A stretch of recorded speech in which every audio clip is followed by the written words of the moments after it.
दोस्तों, एक बार की बात है, एक वैज्ञानिक ने एक टिड्डे को पकड़ा। उसे अपनी आवाज पर छलांग लगाना सिखाया। वैज्ञानिक टिड्डे से कहता, कूदो। टिड्डा उसकी आवाज सुनते ही जोर से छलांग लगा देता था। अब वह वैज्ञानिक था तो प्रयोग तो करना बनता ही था। उन्होंने टिड्डे की छलांग पर प्रयोग किया। वैज्ञानिक ने उसकी एक टांग तोड़ दी और फिर बोला, कूदो। अब टिड्डे की छलांग की दूरी कम हो गई। वैज्ञानिक ने उसकी दूसरी टांग तोड़ दी, फिर बोला, कूदो। टिड्डे की छलांग और कम हो गई। अब तोड़ी गई उसकी तीसरी टांग, फिर छलांग की दूरी और कम हो गई। एक एक करके बेचारे टिड्डे की सारे टांगें तोड़ दी गई। अब आखिरी टांग टूटने पर जब उसने कहा कूदो तो वो हिल भी नहीं पाया।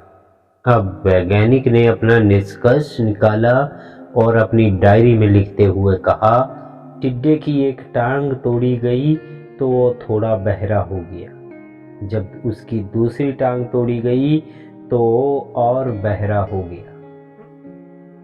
हर टांग टूटने के साथ वो बहरा होता गया। सारी टांग टूटने के बाद बिल्कुल ही बहरा हो गया। अब जोर जोर से चिल्लाने पर भी उस पर कोई असर नहीं हुआ। वो तो अपनी जगह से हिल तक नहीं, छलांग तो लगाना दूर की बात थी। इस कहानी को सुनकर दोस्तों, सभी को ऐसा ही लग रहा होगा ना कि क्या मूर्ख वैज्ञानिक था, इतनी सी सीधी सी बात उसे समझ नहीं आई क्या? या कुछ लोग ये भी सोच रहे होंगे कि ये तो किसी बच्चे को भी पता है कि टिड्डे की छलांग उसकी टांगे टूटने की वजह से कम होती जा रही थी, ना कि बहरा हो गया था। दोस्तों, हम भी सभी जीवन में कई बार ऐसे मूर्ख बन जाते हैं। कई बार जीवन में दो घटनाएं एक साथ होते ही घटती हैं कि उनका एक दूसरे से कोई संबंध नहीं होता, फिर भी हमें ऐसा लगता है कि गहरा संबंध है। कभी कभी दिखता कुछ और है और होता कुछ और है, लेकिन समझ कुछ और ही आता है।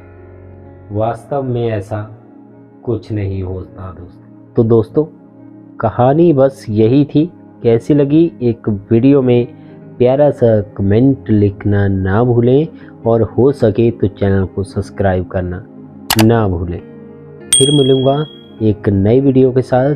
तब तक के लिए अपना ध्यान रखिए, हंसते रहिए, मुस्कुराते रहिए। धन्यवाद।